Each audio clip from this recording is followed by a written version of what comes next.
Les départements de ressources humaines, un mythe obsolète et nuisible. Il est temps de poser la question frontalement et sans détour. À quoi servent encore les départements de ressources humaines? Leur prolifération dans toutes les organisations, depuis les petites PME jusqu'aux multinationales, s'est accompagnée d'une inflation démesurée de procédures, de réunions interminables, de règlements internes tatillons et de chartes de bonne conduite qui frisent souvent le ridicule.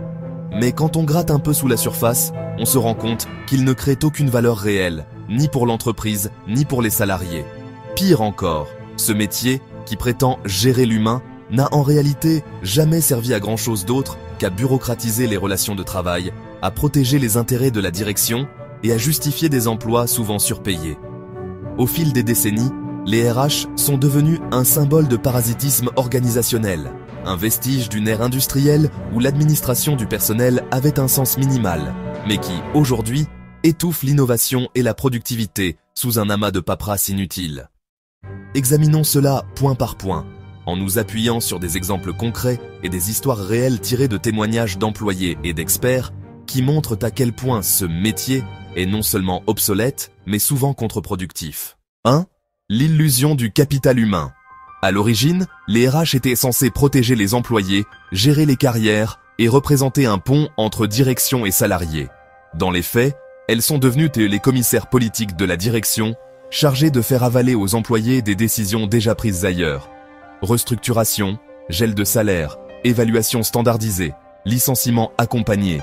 L'humain disparaît derrière l'administratif, et ce qui était censé être un atout stratégique se transforme en une machine à déshumaniser. Exemple concret. Combien de salariés ont déjà ressenti que leur entretien annuel d'évaluation n'était qu'un rituel creux, où le manager lit un formulaire préimprimé, conçu par les RH. Aucun objectif n'est personnalisé, tout est standardisé. Résultat, perte de temps, frustration, et surtout aucune amélioration concrète.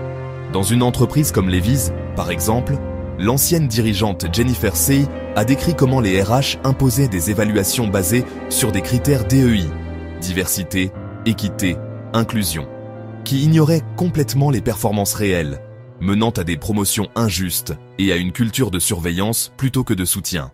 Une histoire réelle rapportée sur X illustre cela.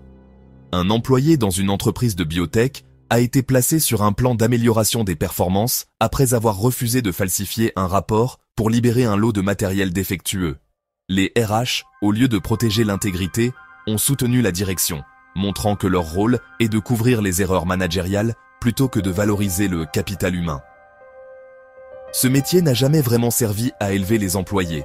Il a toujours été un outil de contrôle, et son devenir semble être une extinction progressive, remplacée par des outils numériques qui font le job sans le biais humain. 2. La bureaucratie inutile. Les RH sont devenus expertes dans l'art d'inventer des procédures absurdes. Pour recruter un stagiaire, il faut remplir 5 formulaires. Pour obtenir un congé, 3 validations hiérarchiques. Pour signaler un problème, on doit passer par un outil numérique kafkaïen conçu pour rationaliser et qui ne fait que déshumaniser. À la fin, les managers eux-mêmes court-circuitent le système. Un mail direct vaut mieux qu'un circuit RH qui s'étale sur des semaines. Exemple concret, dans de nombreuses entreprises, comme celles signalées dans des rapports de consultants comme Deloitte, les RH imposent des logiciels RH coûteux et complexes qui finissent par être ignorés par les équipes opérationnelles. Un témoignage sur X décrit un projet de logiciel RH dans une université britannique, retardé de 3 ans et dépassant le budget de plusieurs millions de livres, où la directrice RH a simplement répondu « Ne me demandez pas, je ne suis pas une personne tech ».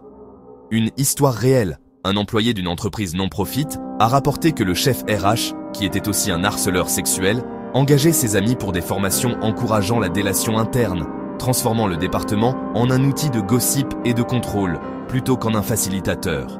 Ce genre de bureaucratie n'a jamais servi à rien d'autre qu'à justifier l'existence des RH. Son devenir est clair. Avec l'IA et les outils self-service, ces procédures deviendront obsolètes, rendant ce métier encore plus inutile. 3. L'illusion du développement personnel. Depuis une quinzaine d'années, les RH se sont rebrandés en People and Culture, Talent Management ou Chief Happiness Officers. Derrière ces anglicismes flatteurs, la réalité est crue. Distribution de goodies, atelier yoga du midi, discours creux sur l'épanouissement, alors que dans le même temps, les salaires stagnent et les conditions de travail se durcissent. Là encore, l'inutilité saute aux yeux. Une RH qui organise une semaine du bien-être, tout en validant des licenciements économiques, montre l'ampleur du décalage entre discours et réalité. 4. Le recrutement. Une fonction discréditée. S'il y a bien un domaine où les RH devraient prouver leur utilité, c'est le recrutement. Et pourtant, la majorité des candidats savent qu'envoyer un CV, c'est tomber dans un trou noir administratif. Les filtres automatiques éliminent des profils qualifiés sur des mots-clés, tandis que des personnes compétentes mais atypiques sont rejetées car elles ne rentrent pas dans les cases. On ne compte plus les exemples d'entreprises qui n'arrivent pas à recruter, alors que les RH passent des heures à refaire le design des annonces LinkedIn. Les meilleurs candidats sont souvent recrutés par réseau, cooptation ou chasseurs de tête indépendants. Preuve que le département RH est court-circuité. Exemple concret. Un rockstar de l'industrie a été recruté avec un poste taillé sur mesure. Mais le système RH automatique l'a rejeté comme non qualifié, le faisant fuir. Une histoire réelle, un candidat technique a été ignoré par HR pour des détails triviaux comme des dates exactes de jobs étudiants, malgré son expérience pertinente. Ce processus n'a jamais servi à rien d'efficace. Son devenir est l'automatisation totale, rendant les RH superflus. 5. La pseudo-médiation sociale. Les RH aiment se présenter comme des médiateurs, capables d'écouter les doléances des employés. Dans la réalité, elles sont perçues comme des bras armés de la direction. Un salarié qui va se plaindre d'un harcèlement, d'une surcharge de travail ou d'un manager toxique se retrouve souvent isolé, voire discrètement sanctionné. Résultat, perte de confiance totale. Dans beaucoup d'entreprises, aller voir les RH est la pire idée qu'un employé puisse avoir. On sait d'avance que rien ne changera et qu'on sera potentiellement catalogué comme « problème à gérer ». Exemple concret, des cas comme chez Lacoste où HR viole la loi en licenciant pour des postes personnels. Une histoire réelle. Un employé harcelé par sa superviseure, qui le touchait physiquement, a vu HR ignorer le problème pendant des mois avant de le muter lui. Cette médiation n'a jamais servi à protéger les employés.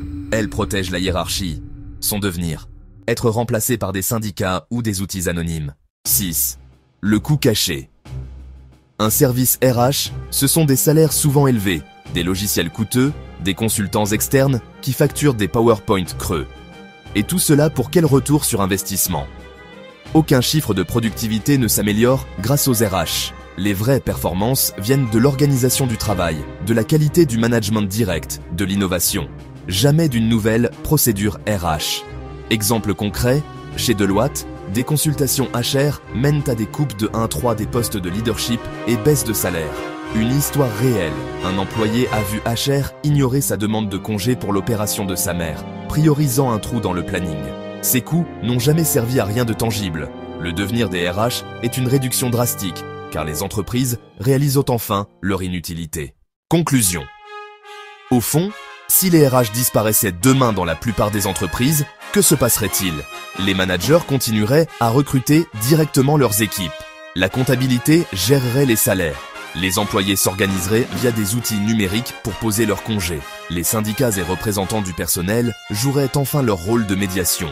Les RH sont devenus le symbole d'une fonction parasitaire, qui prétend gérer l'humain alors qu'elle ne fait qu'étouffer l'humain sous des procédures.